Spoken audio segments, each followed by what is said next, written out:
अस्सलामुअलैकुम प्यारे दोस्तों, अल्लाह पाक से दुआ है कि वो हर एक मुसलमान को अपने हिफ्ज़ व अमान में रखे, आमीन। तो आज की मेरी ये वीडियो मछलियों के शिकार की है। तो अपने ही गांव में एक नदी नालों में हम लोगों ने शिकार किया था, तो उसकी एक छोटी सी वीडियो आप लोगों को पेश कर रहा हूँ। तो साथ में अपने कश्मीरी कल्चर को भी दिखा रहा हूँ और मेरी ये कोशिश होती है कि मैं आपको अच्छी जगहों की सैर करवाऊँ, दिखाऊँ, नज़ारे करवाऊँ। तो बस ये भी छोटी सी कोशिश मैंने की है।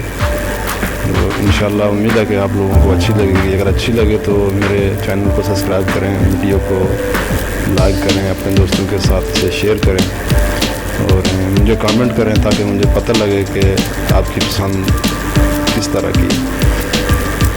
तो उम्मीद है कि इंशाल्लाह आपको मेरी ये वीडियो अच्छी लगेगी।